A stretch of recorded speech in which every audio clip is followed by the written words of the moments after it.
राम राम दोस्तों। भविष्य मल्लिका की भविष्यवाणियों में आज बहुत ही महत्वपूर्ण विषय पर हम चर्चा करने वाले हैं। एक ऐसी भविष्यवाणी जो कि भारत की राजनीति से जुड़ी हुई है और क्या वह सत्य साबित हो रही है। और बड़ी बात तो दोस्तों यह है कि अगर वह सत्य साबित हुई तो भारत के लिए एक संकट की बात होने वाली है। तो दोस्तों जानते हैं कि आखिर क्या है वह भविष्यवाणी और कैसे भारत की राजनीति उसमें अहम भूमिका निभाने वाली है। दोस्तों जैसे कि आपको पता होगा कि हाल ही में 3 दिसंबर को राजस्थान, छत्तीसगढ़, मध्य प्रदेश और तेलंगाना में चुनाव के नतीजे सामने आ चुके हैं और हमें पता चल चुका है कि एक बार फिर से बीजेपी सरकार बनाने वाली है। जैसा कि हम देख पा रहे हैं कि 2024 में भी हमें प्रधानमंत्री के रूप में श्रीमान नरेंद्र मोदी जी का चेहरा ही सामने देखने को मिलेगा और इसकी पूरी पूरी संभावना है दोस्तों। लेकिन दोस्तों इसी के साथ यह बात भी सत्य साबित हो रही है कि भविष्य मल्लिका की एक भविष्यवाणी है जो कि इन सबसे जुड़ी हुई है, क्योंकि हमें केवल 2024 में प्रधानमंत्री कौन बनेगा इसी का इंतज़ार था और अब यह इंतज़ार भी लगभग ख़त्म होने वाला है। तो आखिर जानते हैं वह भविष्यवाणी कौन सी है। दोस्तों मैं आपको बता दूं कि भविष्य मल्लिका की भविष्यवाणी के अनुसार भारत के प्रधानमंत्री ऐसे होंगे जो कि सनातनी होंगे, शादीशुदा नहीं होंगे और उनके कोई भी संतान नहीं होगी। साथ ही वह एक सन्यासी के रूप में अपना जीवन व्यतीत करेंगे। दोस्तों माननीय नरेंद्र मोदी जी को आप जानते हैं और इस प्रकार के वे प्रधानमंत्री हैं आप जानते हैं अच्छे से। अगर हम 2024 की बात करें तो माननीय प्रधानमंत्री नरेंद्र मोदी जी हमारे सामने होंगे, इसकी भी पूरी पूरी संभावनाएं हैं जैसा कि मैंने आपको पहले ही बताया था। और दोस्तों इस प्रकार से ये भविष्यवाणी सत्य साबित होगी यह आप देख पा रहे होंगे। और दोस्तों इसी की वजह से जो अन्य भविष्यवाणियां हैं वह भी सत्य साबित हो सकती है, इसकी भी पूरी पूरी संभावनाएं हैं। जिनमें सबसे बड़ी भविष्यवाणी हमारे सामने अभी यह है कि भारत पर चीन समेत 13 इस्लामी देश हमला करने वाले हैं।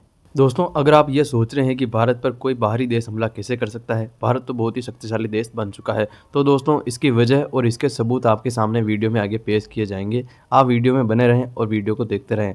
और दोस्तों भारत में 2024 के बाद या फिर 2024 से ही धार्मिक कट्टरपंथी शुरू हो जाएगी, अर्थात धर्म के नाम पर देश में एक भयानक समय शुरू हो जाएगा जिसकी वजह से दंगे हो सकते हैं। और इसी की वजह से भारत में मिलिट्री शासन भी लग जाएगा जो कि सरकार ही लगाएगी।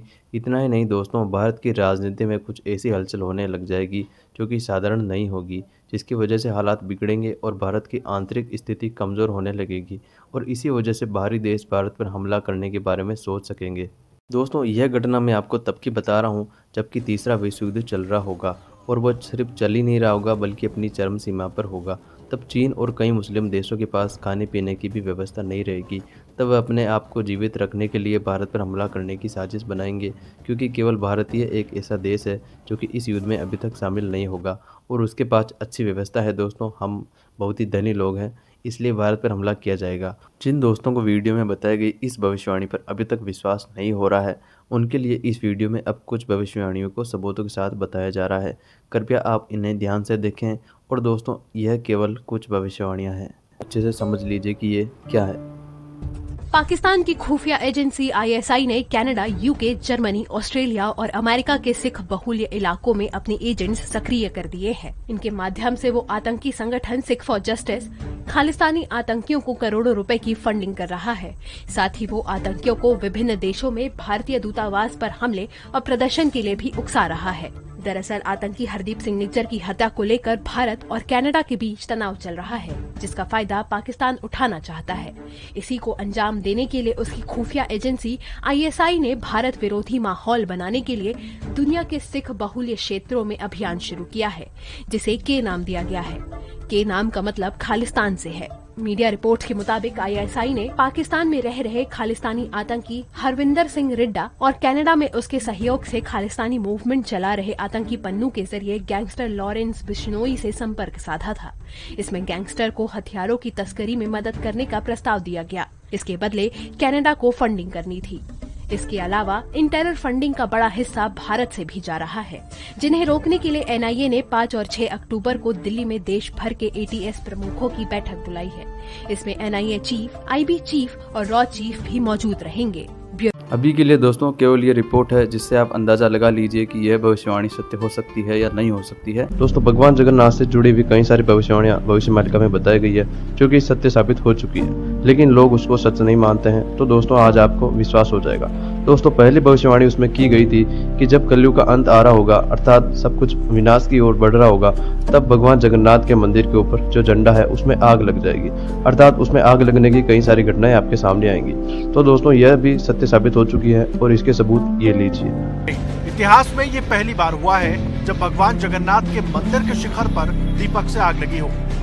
अब इस आग को लोग अशुभ संकेत मान रहे हैं। इतना ही नहीं दोस्तों, और भी कई सारी भविष्यवाणियां हैं जिसमें कि मंदिर में अस्त व्यस्तता फैलेगी और अभी महाप्रसाद में वहां पर 40 चूहे पाए गए थे दोस्तों। तो यह दोस्तों बिल्कुल मंदिर की बात है। इसके अलावा पुरी में समुद्र में महिला का शव मिलना, पुरी के जगन्नाथ मंदिर में रसोई भंडार में आग लगना और महाप्रसाद के बर्तन खराब हो जाना, दोस्तों यह कोई आम जानकारी नहीं है। और सबसे अहम बात तो कि वहां पे मंदिर के झंडे के ऊपर किसी पक्षी का बैठना।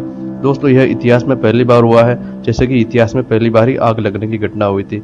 इतना ही नहीं दोस्तों, जैसे भगवान जगन्नाथ के मंदिर के ध्वजा पर आग लगी थी, वैसे ही द्वारिका में भी श्री कृष्ण भगवान जी के मंदिर पर आग लगी है और वह आग बिल्कुल आम आग नहीं है, क्योंकि वहां पर बिजली गिरी है।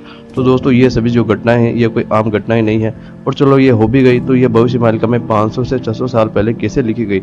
दोस्तों इस वीडियो की किसी भी जानकारी से या फिर किसी भी भविष्यवाणी से आपको डरने की बिल्कुल ज़रूरत नहीं है या फिर आपको घबराने की बिल्कुल ज़रूरत नहीं है, क्योंकि दोस्तों इस वीडियो में वही जानकारियां सबूतों के साथ आपको दी जा रही है जो कि भविष्य मालिका में हमें बताई गई है। और हमारा यही उद्देश्य है कि आपको जल्द से जल्द इनके बारे में पता चले और आप इस महाविनाश से जल्दी अपने आप को तैयार कर लें। तो दोस्तों हमारा उद्देश्य केवल इतना है, बाकी आप हमारे साथ जुड़िए और जल्दी एक जानते हैं नई वीडियो में कि आगे क्या होने वाला है। दोस्तों ये तो केवल कुछ भविष्यवाणियां हैं जिनको कि आपने सबूतों के साथ जाना है। ऐसी ही कई सारी भविष्यवाणियां भविष्य मालिका की आपके सामने प्रस्तुत की जा चुकी है, वो भी सबूतों के साथ। अगर आपको उनकी जानकारी चाहिए तो आप इस YouTube चैनल पर जाकर उनकी जानकारी ग्रहण कर सकते हैं। और अगर आपको यह जानना है कि कौन कौन सी भविष्यवाणियाँ हैं, तो मैं आपको बता दूं कि भविष्य मालिका सत्य साबित हो रही है। पार्ट 1, पार्ट 2, पार्ट 3 और पार्ट 4 आ चुके हैं और पार्ट 5 भी आपके सामने जल्दी होगा। दोस्तों इसके अलावा अगर किसी दोस्त को लगता है कि भविष्य मालिका हमें बहुत ही ज़्यादा सन्यासी बनाने की कोशिश कर रही है या फिर ये सब बताकर हमें डराने की कोशिश कर रही है, तो आपको ऐसा बिल्कुल नहीं सोचना है, क्योंकि ये आपके उल्टे विचार हैं। भविष्य मालिका का तात्पर्य केवल इतना है कि अगर आप गलत सलत काम करते हैं, उल्टी सीधे काम करते हैं, तो उनको छोड़िए और भगवान का नाम लीजिए और अपना काम मन से कीजिए, जो भी आप करते हैं अच्छे काम। तो दोस्तों सिर्फ इतना ही है, और गलत काम करना तो आपको सभी कहते हैं कि छोड़ दो, तो ये भी बस वही कहते हैं। चलिए मिलते हैं एक नई वीडियो के साथ जल्दी। खुश रहिए। जय सिया राम।